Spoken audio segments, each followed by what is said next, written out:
Creo en la naturaleza. Yo creo en el espíritu. Creo en la confianza. La belleza. Creo en mi mami. Helado de fresa. ¿La música? Chocolate. Creo en... caricaturas. Ser honesto contigo mismo. Yo creo en Santa Claus. Pues en los ovnis. Creo en lo que quiero. Creo en mí mismo. Creo en mí misma.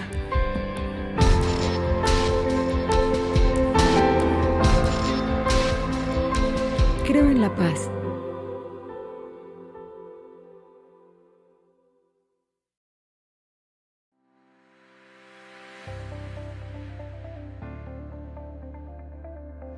Hola, mi nombre es Ailet Hernández Sánchez, soy estudiante del primer semestre de la licenciatura en Enfermería de la Universidad Juárez Autónoma de Tabasco, y este video corresponde a la materia de Derechos Humanos, Sociedad y Medio Ambiente, impartida por la maestra María Victoria Domínguez Trujillo. Libertad de pensamiento. Es el derecho que tiene el individuo a no ser perseguido, sancionado o molestado por sus pensamientos, opiniones o creencias. Este derecho tiene carácter absoluto, a diferencia de la libertad de expresión del pensamiento. No precisa regulación alguna, bastando con la exigencia de su respeto por individuos y poderes públicos. Su reconocimiento está históricamente ligado al de la libertad religiosa, como libertad de conciencia, para luego generalizarse en la libertad de opinión. A nivel internacional, se encuentra regulado en la Declaración Universal de los Derechos Humanos, artículo 18, en donde dice que toda persona tiene derecho a la libertad de pensamiento, de conciencia y de religión.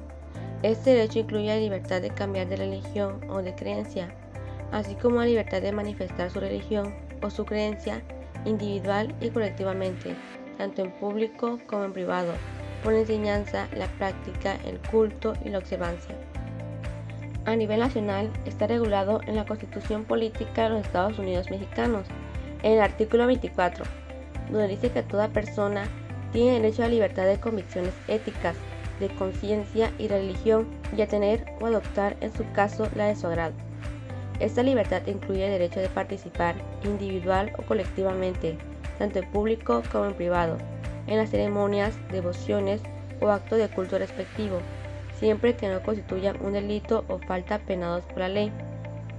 También se encuentra fundamentado en otros documentos, como en la Declaración de los Derechos del Hombre y del Ciudadano, en el artículo 10, y en la Convención Americana sobre Derechos Humanos, Pacto San José, en el artículo 13. Antecedentes del derecho a la libertad de pensamiento.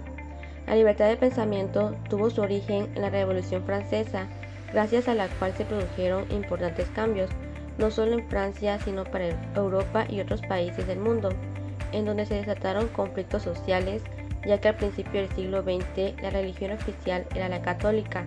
Por lo tanto, se usaba la religión para manipular al pueblo. Era castigado con muerte todo aquel que usara otra religión, y se perseguía a cualquiera que no creyera en la religión católica. Por lo tanto, repudiaban un crimen anacrónico y opresor como era la monarquía. La Revolución Francesa significó el triunfo de un pueblo oprimido y cansado de las injusticias sobre los privilegios de la nobleza feudal y del Estado absolutista, dando de esta forma la adopción del ateísmo frente a la religión y el curso de la libertad de pensamiento para las naciones.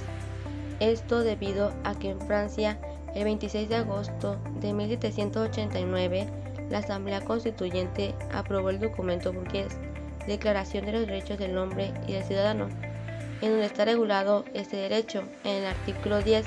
Sin embargo, el derecho a la libertad de pensamiento se definió como tal en el año de 1948 en la Declaración Universal de los Derechos Humanos, específicamente en el artículo 18. Características del derecho a la libertad de pensamiento.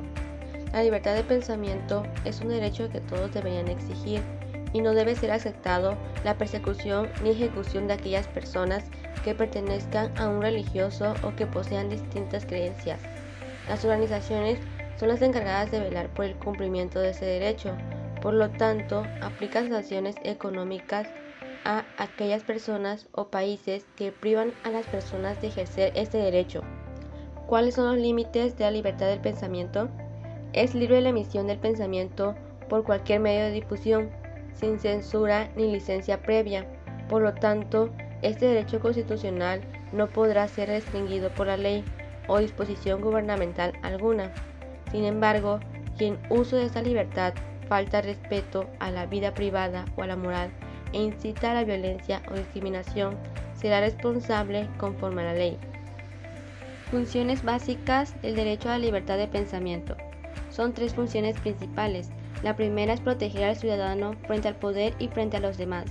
La segunda función incluye la libertad de cambiar y de manifestar su religión, individual y colectivamente, tanto en público como en privado, por la enseñanza, la práctica, el culto y la observancia.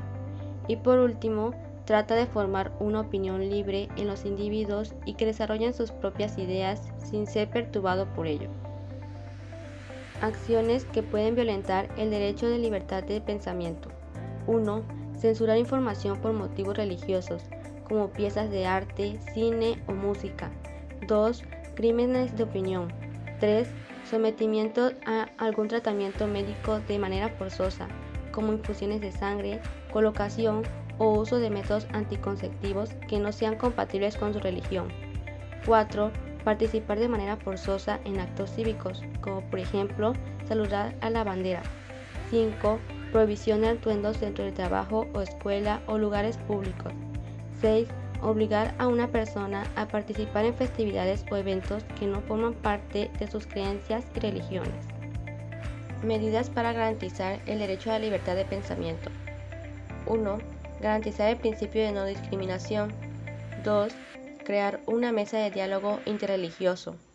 3. Diagnosticar problemas para el ejercicio de la libertad de pensamiento desde una perspectiva de derechos humanos. 4. Contar con información sobre mecanismos de denuncia y de atención a las víctimas o monitoreo desde la unidad de delitos. 5. Tener mente abierta, examinar todos los aspectos, hablar con otros y escuchar e informarse ampliamente y verificar las fuentes de información. 6. Pensar con la mayor libertad posible, siendo lógicos y realistas para decidir posturas. ¿Qué instituciones defienden el derecho a la libertad de pensamiento? La Amnistía Internacional protege la libertad de pensamiento, lo cual manifiesta que impulsará desde un respectivo ámbito de competencias la libertad de pensamiento, el combate a la corrupción, violencia e impunidad.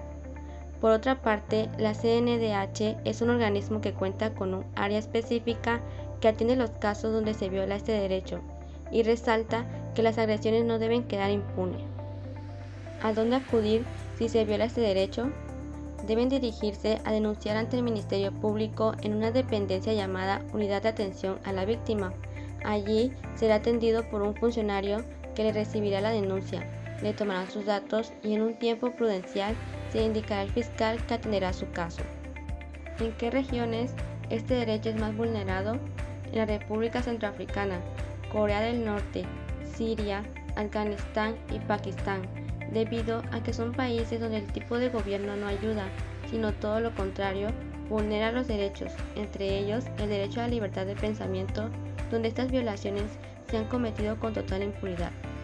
Podemos vivir nuestra religión en cuanto a la enseñanza, la práctica, el culto y la observancia, siempre y cuando no infrinja con ciertas cosas. Por ejemplo, que no haya violencia ni odio hacia otras religiones, que no se reprima ni se discrimine a las mujeres, que no afecte la dignidad de la persona y tampoco que constituya un delito o una falta administrativa. Este derecho no solo lo reconoce la Declaración Universal de los Derechos Humanos, sino también la Constitución Política de los Estados Unidos Mexicanos en el artículo 24 y la Declaración Americana de los Derechos y Deberes del Hombre, que se llevó a cabo en la Conferencia Internacional Americana en Bogotá, Colombia. Lamentablemente, este derecho no siempre se respeta, como fue el caso de Asia Bibi, una mujer en Pakistán que fue arrestada y condenada a muerte por ser cristiana y supuestamente blasfema. Lo que le pasó a Asia refleja la mentalidad de los musulmanes conservativos, que piensan que la gente de otra religión es sucia, por lo que no les gusta compartir nada con ellos. Afortunadamente, el mundo progresa cada vez más en este aspecto, y por eso tú y yo podemos decidir si vamos a misa y participamos de nuestra religión, o si simplemente vamos a ser ateos y no tendremos ninguna creencia. Esto ha sido todo por el video, espero les haya gustado. Cualquier duda les dejo las referencias bibliográficas de donde se obtuvo la información.